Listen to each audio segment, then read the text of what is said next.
ନମସ୍କାର ବନ୍ଧୁମାନେ, ଆଜି ଆମେ ଶୁଣିବାକୁ ଯାଉଛୁ ଗୋଟିଏ ଗରିବ ଗାଁର ପିଲାର କାହାଣୀ, ଯାହାର ପରିଶ୍ରମ ତାଙ୍କୁ ଦିନେ ସଫଳତାର ଶିଖରକୁ ନେଇଗଲା। କାହାଣୀର ନାମ ପରିଶ୍ରମୀ ଛାତ୍ର। ଗୋଟିଏ ଶାନ୍ତ ଆଉ ସୁନ୍ଦର ଗାଁରେ ରାଜୁ ନାମରେ ଜଣେ ଛୋଟ ପିଲା ବାସ କରୁଥିଲା।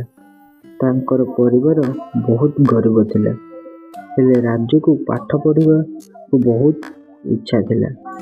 ସେ ବହୁତ ଭଲ ପାଠ ମଧ୍ୟ ପଢ଼ୁଥିଲା।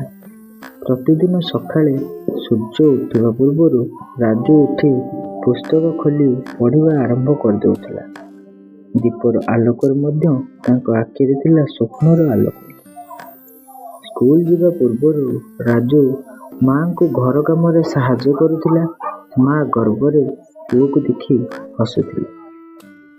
ସ୍କୁଲରେ ରାଜୁ ସବୁବେଳେ ଧ୍ୟାନ ଦେଇ ପଢ଼ୁଥିଲା, ଶିକ୍ଷକଙ୍କ କଥା ମାନୁଥିଲା ଏବଂ ଶିକ୍ଷକଙ୍କ କଥା ସବୁ ଶୁଣୁଥିଲା। ସେ ମନେ ରଖୁଥିଲା ଏବଂ ପ୍ରଶ୍ନ ମଧ୍ୟ ପଚାରୁଥିଲା।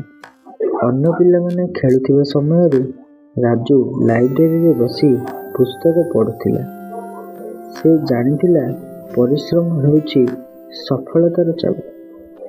ବହୁତ କଷ୍ଟ ଓ ପରିଶ୍ରମ ପରେ ପରୀକ୍ଷାରେ ରାଜୁ ଗାଁରେ ପ୍ରଥମ ହେଲା। ଶିକ୍ଷକ ଓ ଗାଁବାସୀ ତାକୁ ଗର୍ବରେ ଦେଖିଲେ ଏବଂ ସମସ୍ତେ ତାକୁ ବହୁତ ଭଲ ପାଇଲେ। ତାପରେ ରାଜୁ ଉଚ୍ଚଶିକ୍ଷା ଗ୍ରହଣ କରିବା ପାଇଁ ସହରକୁ ଚାଲିଗଲା।